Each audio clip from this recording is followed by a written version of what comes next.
Hello dear students, good morning, good evening all of you. हम बात कर रहे हैं टेली प्राइम की।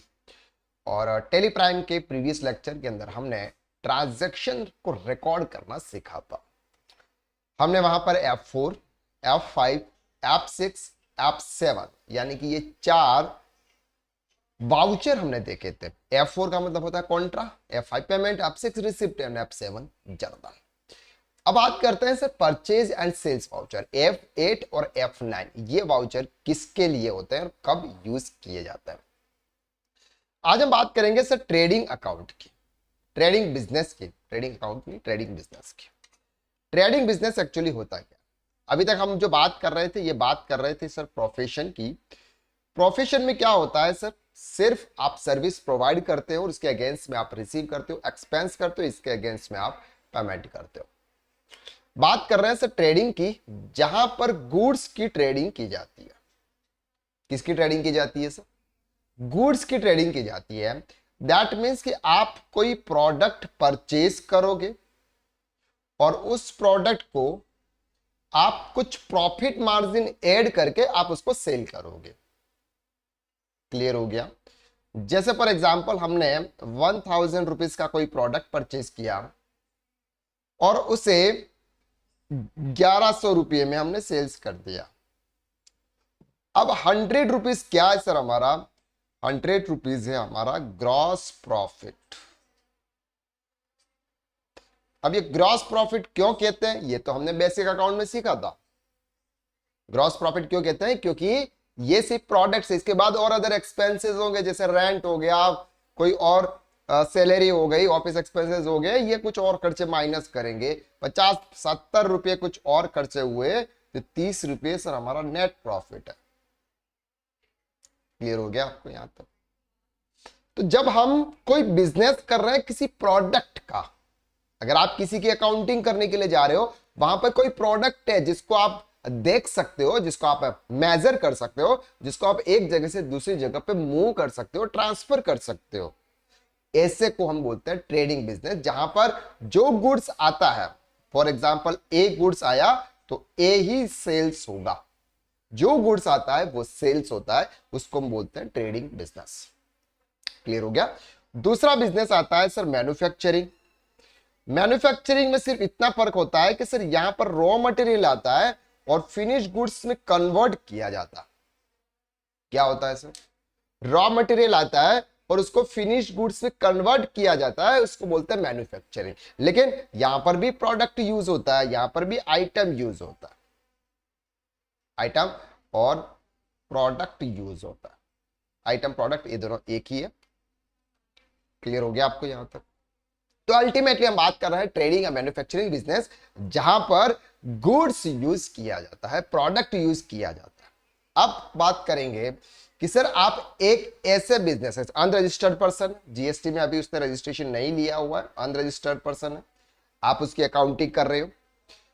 अब उसने जीएसटी में रजिस्ट्रेशन नहीं लिया हुआ है और वो बिजनेस कर रहा है। क्या कर रहा है सर? बिजनेस कर रहा है। अब बिजनेस कर रहा है लेकिन साथ में स्टॉक मेंटेन नहीं कर रहा है। समझना बात को, अभी हम स्टेप बाय स्टेप मूव कर रहे हैं। वो स्टॉक को मेंटेन नहीं कर रहा है। स्टॉक क्या होता है सर? फॉर एग्जांपल उसने 10 मोबाइल का बिजनेस है, 10 मोबाइल परचेज किए और उसने 8 मोबाइल सेल्स किए। अब उसको ये नहीं पता लगाना कि मेरे पास में 2 मोबाइल बचे हुए हैं, उसको स्टॉक मेंटेन नहीं करना, उसको तो सिर्फ वैल्यू से मतलब है। किससे मतलब है सर? उसको सिर्फ वैल्यू से मतलब है। तो यहां पर है कि फॉर एग्जांपल 10 मोबाइल, एक मोबाइल की रेट है सर 10,000 रुपीज, तो 1,00,000 रुपए का आपने परचेज किया। अब आपको इससे मतलब नहीं है, जब वो ट्रांजैक्शन को रिकॉर्ड करेगा ना, तो उसको इससे मतलब नहीं है कि मैंने 10 मोबाइल परचेज किए कि एक का रेट क्या है। उसको तो टोटल 1,00,000 रुपीज से मतलब है, यानी कि purchase account debit to party account. बस सिंपल। जब स्टॉक मेंटेन नहीं होता है, जब स्टॉक मेंटेन नहीं होता है तब एंट्री ऐसे होती है purchase account debit to party, और सेल्स करेगा तो क्या होगा sir? Party account debit to sales. बस सिंपल। क्लियर हो रहा है आपको यहां तक? चलो अब चलते हैं सर टैली में, टैली प्राइम में इसकी एंट्री कैसे होती है। वाउचर में जाना है, वाउचर में आपको F9 प्रेस करना है। F9 जब आप प्रेस करेंगे दो वाउचर आपको वहां पे मिलेंगे, एक होगा अकाउंटिंग इनवॉइस और एक होगा आइटम इनवॉइस। अकाउंटिंग इनवॉइस वहां पे यूज होता है जहां पर आप स्टॉक मेंटेन नहीं कर रहे हो लेकिन गुड्स परचेस कर रहे हो। आप स्टॉक मेंटेन नहीं कर रहे हो लेकिन गुड्स परचेस कर रहे हो, ऐसी जगह पे आपका अकाउंटिंग वाउचर यूज होगा। दूसरा होता है sir item invoice. Item invoice तब होता है, वाउचर और इनवॉइस दोनों सेम है। आइटम इनवॉइस तब यूज होता है जब आप गुड्स परचेस कर रहे हो लेकिन उसका स्टॉक मेंटेन कर रहे हो कि मैंने कितने प्रोडक्ट परचेस किए, कितने प्रोडक्ट सेल्स किए, अभी मेरे पास में कितने बचे हुए हैं, एक प्रोडक्ट का रेट क्या है, ये सब कुछ अगर आप मेंटेन करते हो तो उस समय उस ट्रांजैक्शन को रिकॉर्ड किया जाता है आइटम इनवॉइस के अंदर। अभी हम बात कर रहे हैं कि सर हम तो स्टॉक मेंटेन नहीं कर रहे हैं, तो स्टॉक मेंटेन नहीं कर रहे हैं तो आपको यहां पे ये साइड में ऑप्शन दे रखा है चेंज मोड का, या फिर एच के नीचे डबल अंडरलाइन है, इसके मतलब इसके कंट्रोल के साथ में एच प्रेस करना है आपको। कंट्रोल के साथ में एच प्रेस करेंगे आपको ऑप्शन ओपन हो जाएगा। यहां पर आपके पास में ऑप्शन है सर अकाउंटिंग इनवॉइस। अभी यहां पर सर हमने आइटम्स को एक्टिव ही नहीं किया इसलिए आइटम इनवॉइस यहां पर एक्टिव नहीं है, अकाउंटिंग इनवॉइस है। ये है सर आपका अकाउंटिंग इनवॉइस, इसमें आपको रिकॉर्ड करना है। अब ये वाउचर में भी कन्वर्ट होता है, अगर आप उसको डेबिट क्रेडिट करना है, उसको अगर आपको डेबिट क्रेडिट करना है तो आप इसे डेबिट क्रेडिट भी कर सकते हो, लेकिन सिंपल अगर आपको सिर्फ इनवॉइस में रिकॉर्ड करना है तो आप इस तरह से कर सकते हैं। ठीक है, 1 अप्रैल 2024 जिस दिन को आपने परचेज किया था उस दिन सप्लायर इनवॉइस नंबर आपके पास में होगा, जो भी इनवॉइस होंगे उसके डिटेल होगी आपके पास में। फॉर एग्जांपल हम यहां मान के ये सप्लायर इनवॉइस नंबर है। पार्टी नेम कौन है, फॉर एग्जांपल हम ये बात करते हैं सर MN स्टील हमारी पार्टी है। ठीक है, और यहां पे अब क्या होगा सर, एल किसी में रिकॉर्ड करेंगे परचेज अकाउंट, सिंपल, और परचेज जाएगा सर परचेज अकाउंट के अंदर, और बाकी हमें कुछ नहीं करना। वैल्यू कितनी सर 1 लाख रुपीज, बस इतना परचेस। अभी प्रैक्टिकल पे मैं आपको बताऊंगा कि इनवॉइस कैसे होते हैं और इनवॉइस को रिकॉर्ड कैसे करना है, अगर उसने जीएसटी लगा के भी बिल दिया है तो भी रिकॉर्ड कैसे करना। ठीक हो गया सर। चलो अब सर सेल्स करना है, F8 में जाना है, पार्टी का नेम सेलेक्ट करना है, for example RK profile. Sales का लेजर क्रिएट करेंगे आप, सेल्स का लेजर ऑलरेडी क्रिएटेड है, ओके, तो सेल्स का लेजर हमने क्रिएट किया था तो सेल्स का लेजर आपको सेलेक्ट करना है। कितना किया सर 1,20,000। आई होप कि आपको यहां तक समझ में आ रही है। ये क्या कर, ये जब ये ऐसी एंट्री कब करता है, ऐसी एंट्री हम तब करते हैं जब स्टॉक मेंटेन नहीं करते। अब यहां पर हम प्रैक्टिकल इनवॉइस के साथ में देखते हैं कि अगर आपके पास में इस तरह का कोई इनवॉइस आता है उसको आपको बुक्स के अंदर कैसे रिकॉर्ड करना है। जैसे ये एक इनवॉइस है, अब सर हमें कैसे पता चलेगा कि ये परचेज का इनवॉइस है या सेल्स का इनवॉइस है। जैसे फॉर एग्जांपल हम किसकी अकाउंटिंग कर रहे हैं, हम कर रहे हैं सर अनारिया एंटरप्राइजेस की। फॉर एग्जांपल हम अकाउंटिंग कर रहे हैं अनारिया एंटरप्राइजेस की, तो अनारिया एंटरप्राइजेस कंसाइनी में नाम है। कंसाइनी का मतलब होता है परचेजर, जिसने गुड्स को परचेज किया है, बायर। ठीक है, तो यहां पर अनारिया एंटरप्राइजेस कौन है सर, बायर है। और जो गुड सेल्स करता है, जो सेल्स पार्टी है, उसका नेम ऑलवेज ऊपर होता है या फिर उसका इनवॉइस ऊपर का इनवॉइस होता है, नेम उसका जो होता है वो ऊपर होता है, ओबो होता है। ठीक है, तो यहां पर सरल इंडस्ट्रीज कौन है सर, सेलर है, सप्लायर है, और हम कौन है सर, परचेजर है। इनवॉइस नंबर ये आता है सर, जो भी इनवॉइस सेल करता है, इनवॉइस जनरेट करता है, उसका एक इनवॉइस नंबर जनरेट होता है। उसकी डेट है सर 13 मार्च 2024। अब सर यहां पर डिस्क्रिप्शन ऑफ गुड्स, ये क्या कर रहा है, प्रोडक्ट को परचेज कर रहा है। तो कितना कौन सा प्रोडक्ट है sir, welding electrolyte dust energy HSN code 15 box, एक का रेट इतना है, टोटल अमाउंट कितना है, SGST, ये टोटल अमाउंट सर उसका आ गया, नीचे 9% का टैक्स है। इस तरह का अगर आपके पास में कोई बिल आता है और आप हैं सर अनरजिस्टर्ड पर्सन, जीएसटी में रजिस्टर्ड भी नहीं है और आप स्टॉक मेंटेन भी नहीं कर रहे हैं, आप रजिस्टर्ड भी नहीं है, स्टॉक मेंटेन भी नहीं कर रही है, ऐसे केसेस में एंट्री कैसे होती है। कौन पार्टी है सर आगे, सरल इंडस्ट्रीज। तो अगर आपके पास में सरल का लेजर है, सरल का लेजर है सर, फॉर एग्जांपल ये सरल का लेजर है। ठीक है, अब परचेज करना है ना हमें, तो F9 प्रेस करना है। तो परचेज में F9 में अब जो भी डेट है आपकी, इनकी डेट क्या है, 13 मार्च, तो 13 मार्च 2024। ठीक है, डेट चेंज कर देंगे यहां से।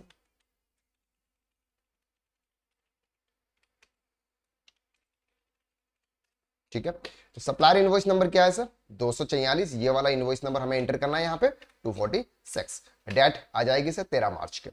पार्टी है सरल, बाकी बाकी इंटर इंटर प्रेस। अब सर यहां पर हमें क्या करना है, देखो हम हमारे पास में सर आइटम भी है, उसकी क्वांटिटी भी है, उसका रेट भी है, सब कुछ है, लेकिन हम स्टॉक मेंटेन नहीं कर रहे हैं।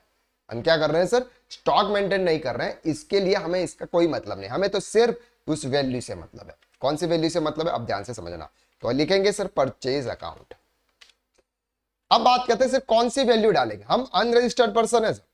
ध्यान से समझना, मैं आपको यहां पर बहुत इजी तरीके से, बहुत इजी वे में एक्सप्लेन कर रहा हूं। हम अनरजिस्टर्ड है, अभी तक हमने जीएसटी में रजिस्ट्रेशन नहीं लिया। अब आपने अगर जीएसटी में रजिस्ट्रेशन नहीं लिया है तो आपके लिए टैक्स का कोई मतलब नहीं है कि सामने वाले पर्सन ने सीजीएसटी लगा के बिल दिया, एसजीएसटी लगा के बिल दिया, आईजीएसटी बिल दिया, उसका आपके लिए कोई सेंस नहीं है। कोई इनपुट टैक्स क्रेडिट नहीं मिलता। अगर आपने सुना होगा कि इनपुट टैक्स क्रेडिट मिलता है, लेकिन अगर आप अनरजिस्टर्ड पर्सन है तो आपको कोई भी इनपुट टैक्स क्रेडिट नहीं मिलेगा। इसके लिए आपके लिए इसकी जो कॉस्ट होती है, परचेज कॉस्ट होती है ना, वो ये होती है 26 लाख हाँ 26 लाख 26,000 है, सॉरी 26,475, 26,775 ये आपकी कॉस्ट है। इसके लिए कॉस्ट है क्योंकि आप जीएसटी में रजिस्टर्ड नहीं हो। जब जीएसटी में रजिस्टर्ड होंगे तब बात अलग की जाएगी, ठीक है। तो अभी आपके लिए क्या है sir, purchase amount, total amount कितना डाला है 26,475। बस ये हम स्टॉक मेंटेन नहीं कर रहे हैं, इसलिए स्टॉक मेंटेन करेंगे तो आगे और बातें आएगी जब स्टॉक मेंटेन, इसी इनवॉइस को मैं आपको स्टॉक मेंटेन करने के साथ साथ में भी सिखाऊंगा। क्लियर हो गया आपको यहाँ पे। तो यहाँ पर सर परचेज की एंट्री आपको इस तरह से करनी है, बाकी कोई भी सेंस आपको कोई मतलब नहीं है। यहाँ पे सरल इंडस्ट्रीज आ गई, इनवॉइस नंबर आ गया आपका 13 मार्च, परचेज अकाउंट 26,475 आपका अमाउंट आ गया। बस ये हो गया सर आपका। इसी तरह से एक और इनवॉइस की अगर हम यहां पर बात करते हैं, ये इनवॉइस है सर हमारा, जैसे for example DP war limited. किसका है सर ये, डीपी वार लिमिटेड। सो पार्टी है क्या डीपी वार की, नहीं है। इनवॉइस नंबर आप सप्लायर इनवॉइस नंबर क्या है सर यहाँ पे, इसका ये इनवॉइस नंबर है। तो इनवॉइस नंबर आपको लिखना है W2324035330। पार्टी नेम क्या है sir, DP wire. DP wire नहीं है, आप लेजर क्रिएट कर लीजिए, ठीक है, पूरा लेजर क्रिएट कीजिएगा। बाद में देखेंगे जब जीएसटी में रजिस्ट्रेशन होंगे तब हम बात अलग से करेंगे। तो डीपी वेयर कौन है सर, हमारा सन्डी क्रेडिटर्स है, परचेज कर रहे हैं। अब सर यहां पर कितने आइटम है, स्टील वायर मैं कोई मतलब नहीं क्या क्वांटिटी है, कुछ भी नहीं, क्या जीएसटी लगाया, कुछ भी नहीं सर। टोटल वैल्यू आपकी कितनी आ रही है, कितना पे करना है आपको, 9,30,000, 9,30,232 ये अमाउंट आपको पे करना है। इसलिए आपको ये वाला अमाउंट डालना है 9,30,232। एक आप अनरजिस्टर्ड है, दूसरा आप स्टॉक मेंटेन नहीं कर रहे हैं। दोनों केसेस में आपको ये वाला इनवॉइस रिकॉर्ड करना है, ठीक है। यहां तक हो गया। अब बात करते हैं सेल्स की। जैसे एक इनवॉइस है हमारे पास में, ये सेल्स का, ठीक है। अनारिया एंटरप्राइजेज है, सेल्स कर रही है, तो हम सेल्स में जाएंगे, पार्टी नेम लिखेंगे। पार्टी नेम क्या है सर, मनदीप सिंह। अगर आपके पास में लेजर है तो ठीक है, नहीं तो आप लेजर क्रिएट की दीजिए, मनदीप सिंह। अब सर सामने वाली पार्टी रजिस्टर्ड है या नहीं है उससे हमें कोई मतलब नहीं, क्योंकि हम तो अनरजिस्टर्ड पर्सन है, हम थोड़ी टैक्स लगा के बिल देंगे, हम थोड़ी टैक्स लगा के बिल देंगे, हम तो जो नॉर्मल कॉस्ट है वही बिल दे देंगे। तो यहां पर क्या होगा सर, आपका सेल्स कितना अमाउंट आएगा यहाँ पे, सेल्स। अब यहाँ पर आप सेल्स कितना कर रहे हैं, ये आपका ये नहीं आएगा उस समय, जब आप अनरजिस्टर्ड होंगे तो ये नहीं आएगा, तो यही वैल्यू आपकी आएगी। कितनी वैल्यू है सर, 145,750, ठीक है। जब परचेज करते समय इंक्लूडिंग जीएसटी हमें पार्टी को कितना पे करना है, परचेज करते समय आपको क्या ध्यान रखना है, अगर आप अनरजिस्टर्ड है तो पार्टी को कितना अमाउंट पे करना है, इंक्लूडिंग जीएसटी। जीएसटी हमको पे करना ही है, चाहे आप रजिस्टर्ड हो या अनरजिस्टर्ड हो। लेकिन बात आती है इनपुट टैक्स क्रेडिट की, तो इनपुट टैक्स क्रेडिट आपको तभी मिलता है जब आप जीएसटी में रजिस्टर्ड हो, ठीक है। आगे डिटेल में डिस्कस करेंगे, अभी आपको नहीं समझ में आ रही है तो आप बिल्कुल टेंशन मत लो। तो यहां पर सर आ गया आपका 145750, ठीक है। तो ये आपको एसेट क्लियर हो गया आपको यहां तक। तो अगर आप स्टॉक मेंटेन नहीं कर रहे हो और आप अनरजिस्टर्ड हो तो आप सेल्स और परचेज की एंट्री आप ऐसे कर सकते हैं। दूसरा सर वाउचर में भी कर सकते हैं क्या, परचेज की एंट्री देख लेते हैं सर वाउचर में कैसे कर सकते हैं। कंट्रोल के साथ में एच प्रेस कीजिए और एज ए वाउचर कीजिए, पार्टी नेम में कुछ भी लिख लीजिए। अब यहां पर आएगा sir party name for example DP wires. अब डीपी वायर को कितना देना है, डीपी वायर को कितने देना है सर, 930,232, 930,232। बस ऐसे एंट्री भी कर सकते हो आप, ये भी एंट्री कर सकते हैं ऐसे। क्लियर हो गया आपको यहां तक। तो आज हमने क्या सीखा आज के लेक्चर में? आज के लेक्चर में हमने सीखा कि अगर आप ट्रेडिंग या मैन्युफैक्चरिंग किसी का भी बिजनेस कर रहे हो और आप अनरजिस्टर्ड हो, दूसरा आप स्टॉक मेंटेन नहीं कर रहे हो, तो आपको ऐसे एंट्री करनी है। परचेस करते समय आपको ध्यान रखना है इंक्लूडिंग जीएसटी, जितना आपको अमाउंट पे करना है वो वाला अमाउंट लेना है, और जब सेल्स करोगे तब आप विदाउट जीएसटी, आपको जीएसटी चार्ज नहीं करना है। क्यों नहीं करना है? क्योंकि हमारा रजिस्टर्ड ही नहीं है, और जीएसटी वही चार्ज करता है जो रजिस्टर्ड होता है। देखेंगे आगे जब जीएसटी कंप्लीट करेंगे तब। क्लियर हो गया आपको यहाँ तक? चलिए तो बढ़ते हैं, आज इतना ही। नेक्स्ट लेक्चर बात करेंगे अगर आप स्टॉक मेंटेन कर रहे हो तो ऐसे केसेस में आपको इसी इनवॉइस को आपको कैसे रिकॉर्ड करना है। ठीक है, thank you so much, bye bye, take care.